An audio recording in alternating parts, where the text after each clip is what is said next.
Wow. Yo, Tyrese is really out here talking about the devil and exposing Hollywood for being demonic. I never thought I would see this day. I saw this clip on TikTok and I quickly went to YouTube to watch the entire interview. So just to give you some context, Tyrese, so singer, actor, entertainer, y'all know who Tyrese is, I'm assuming, right? He's doing interviews because Fast and the Furious 10 is coming out, and I don't even know how we even got here. Why do we have 10 Fast and the Furious movies? That is just another question for another day. I'm still trying to figure that out. But he's doing interviews.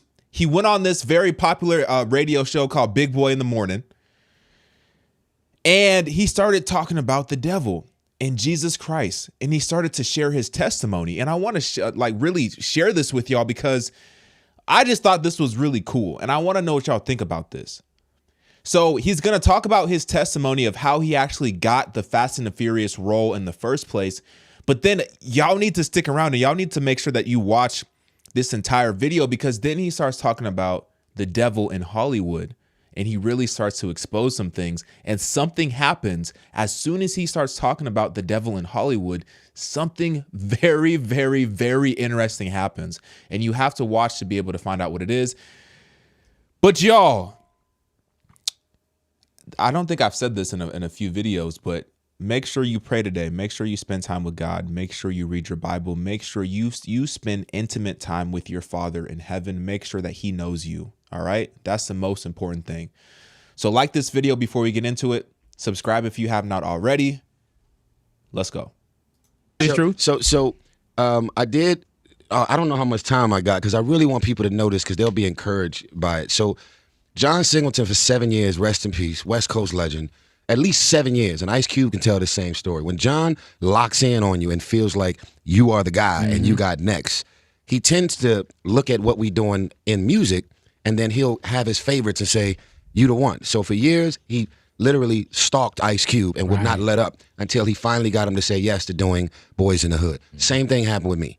I was working at MTV as a VJ at the time in New York, and before that, he kept running into me. I'm going to put you in movies. I'm going to make you a movie star. You a star. You got it. I'm looking at him, and I'm like, dude, what are you talking about? You know, it's kind of like how you was on the road with Farside, and then the opportunity to host radio, as you shared.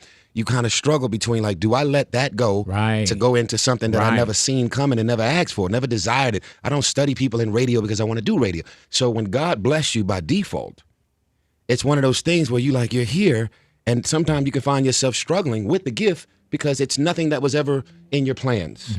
So that was me, singing, finally singing, Sweet Lady, lately, first album, touring, parties, women, girls, on the road. And I was like experiencing the glass slipper, right? And my career, for me as a singer, finally, it felt like a rental car. It was hard for me to own the blessing when in my mind I never had it before then. So what makes me think or believe that it's gonna become anything else beyond this moment? Right? So the 5 minutes of fame in my mind was in the cards. Wow. Like, that's it.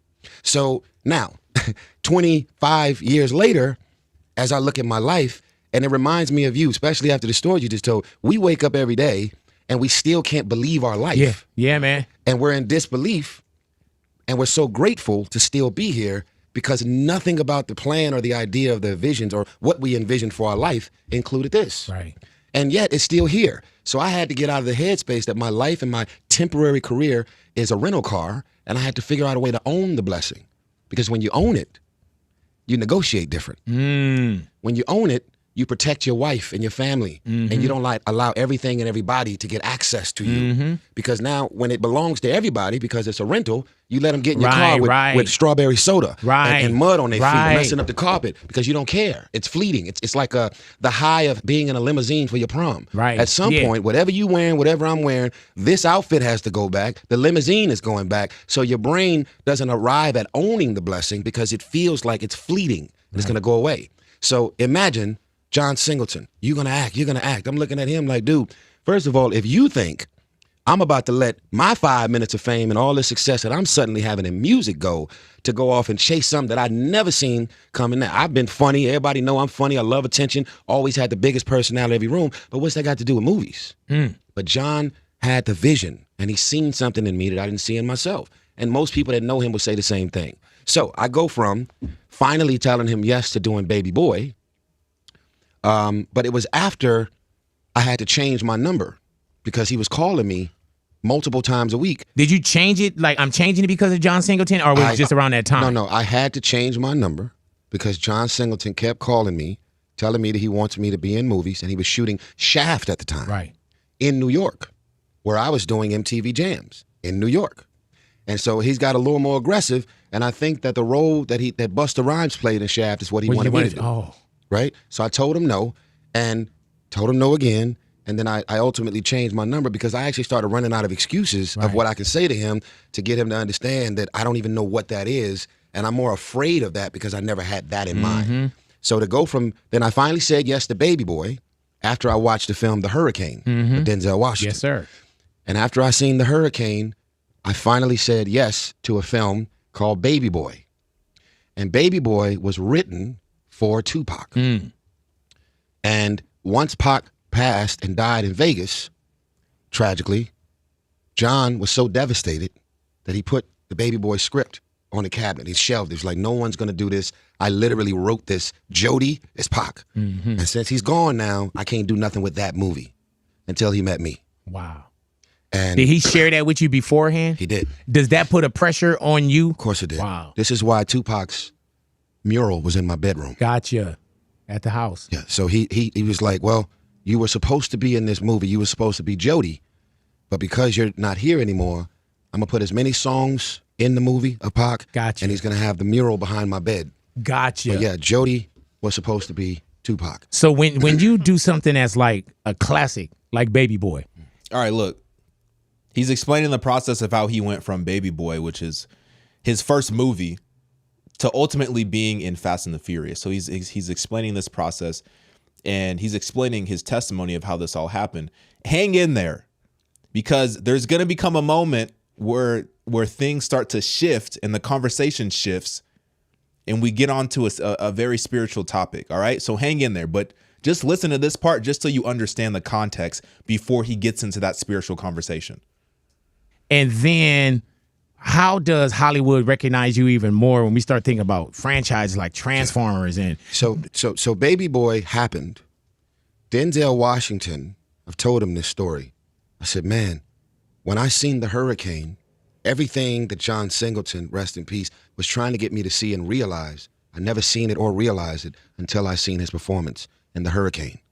So I had my VCR, and I was pressing pause, and everything that Denzel was doing, all of his dialogue, when he was in the hole, and he had all his beard growing out, and he looked crazy, I was literally in my living room reenacting everything that Denzel was doing in my living room. had you taken any acting lessons? Nothing. So these were like acting lessons. That was my acting class. Wow. I already had no conscience, right? Right, So right. that was the start. I was like, there is no such thing as me walking into a room, cracking a joke, and being the center of attention everywhere I go and don't care what people think. So I was already there. Like, Gotcha. used to being, the challenge with most people who are trying to act is the first thing is they're very in their head and very self-conscious. Like, what are they thinking about me? Is this corny? Is this believable? I was past that.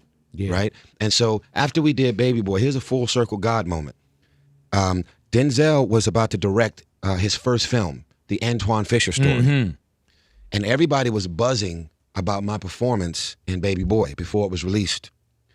The first phone call, swear on Jesus, first phone call was somebody asking, can I get a private print of Baby Boy before it's released, came in from Denzel Washington. Wow. He called John, and then John was like, yo, come to my office. Came to the office, and I'm like, what's going on?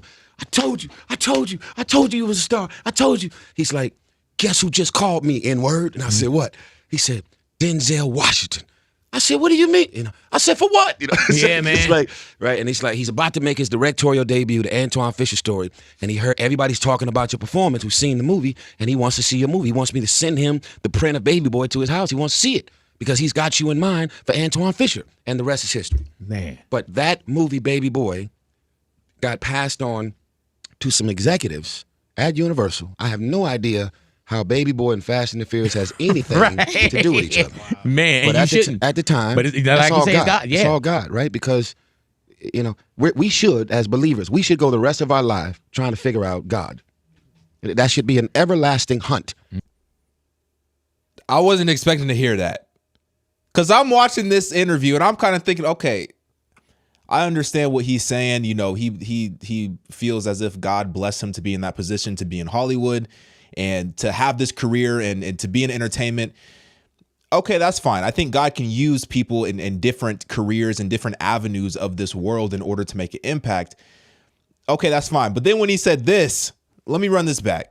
And this is not even the real part that I wanted to show y'all, but I was just surprised that he even said that in the first place. Boy got passed on to some executives at Universal. I have no idea how Baby Boy and Fast and the Furious has anything to do with each other. Man, But and you shouldn't. at the time, But like that's you all say, it's God. Yeah. It's all God, right? Because, you know, we should, as believers, we should go the rest of our life trying to figure out God.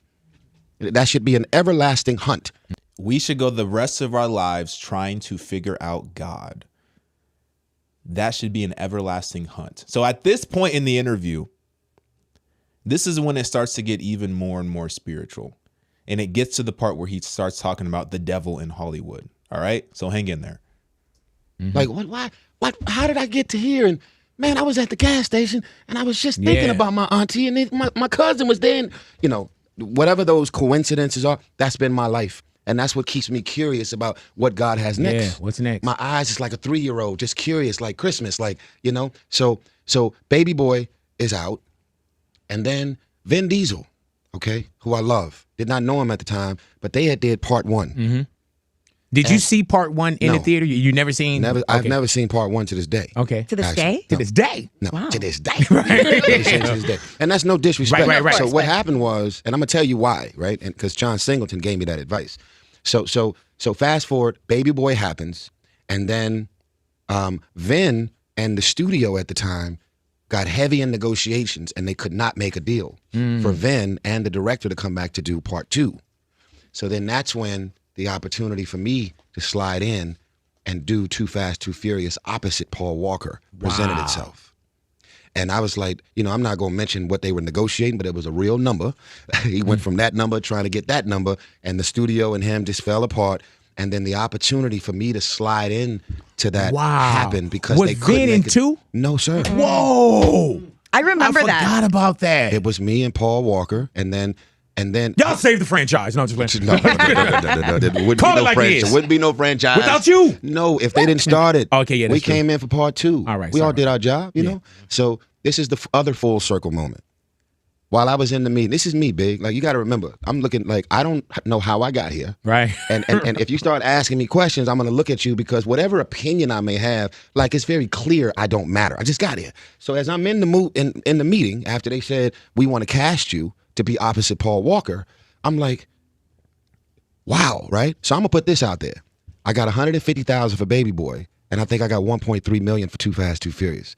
I had never seen $150,000 in my life. Right, yeah. And so to go from that movie number 1 to that movie number 2, it was cracking. Yeah, hell yeah, it is. It was all the way cracking. You looking at the It's comments like, and what okay, is it? What's this? yeah. Right? So now, Baby Boy gets me in this bigger room called Too Fast, Too Furious, opposite Paul Walker. Now here's the full circle moment. I'm in the meeting. There's 3 people in there. And they said, what do you think about John Singleton? I said, what do you mean? Oh my God. I don't know. I mean, you think he can direct something like this? I said, yeah.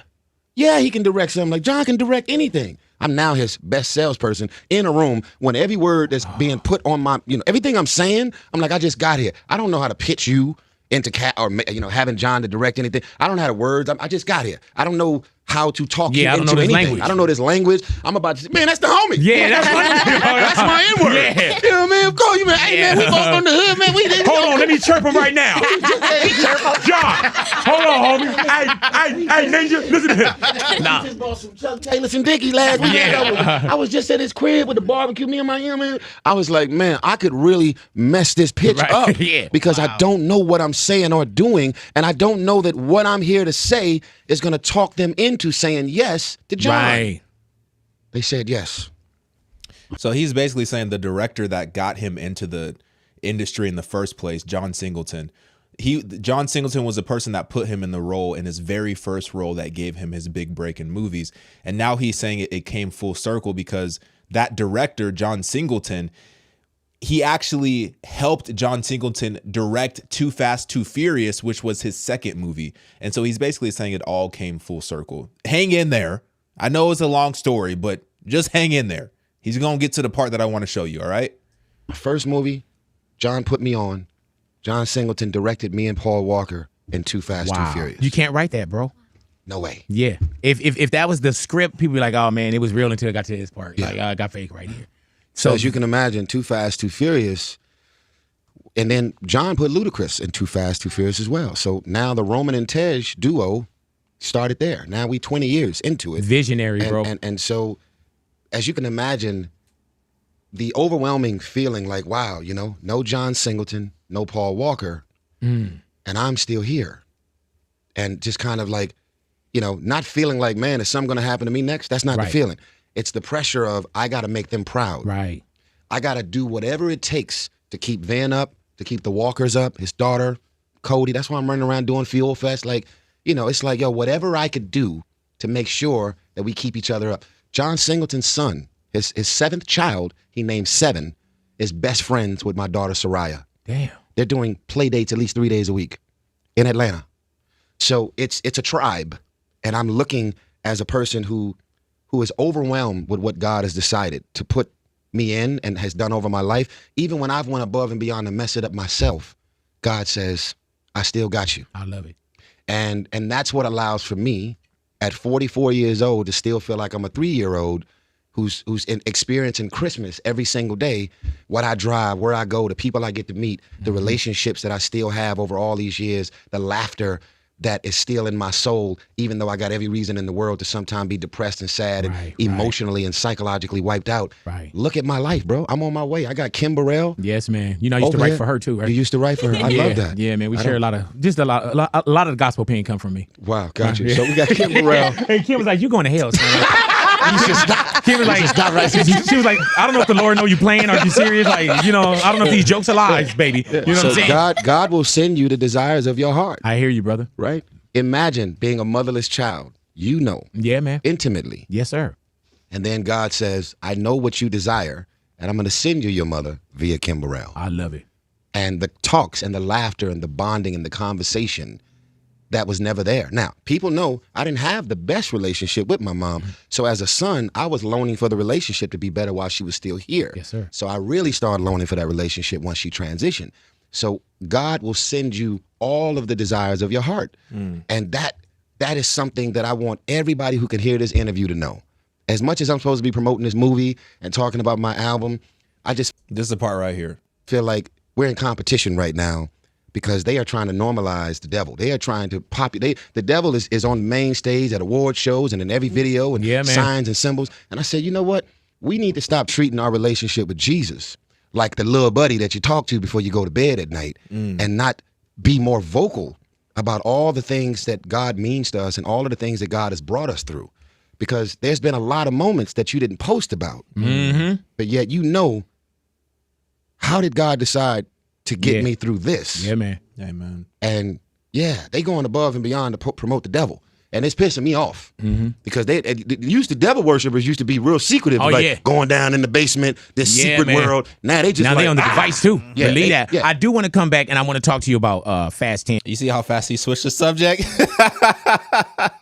Did you see how fast he switched the subject? Hold on, look. much as I'm supposed to be promoting this movie and talking about my album, I just feel like we're in competition right now because they are trying to normalize the devil. They are trying to populate. The devil is on the main stage at award shows and in every video and Yeah, man. signs and symbols. And I said, you know what?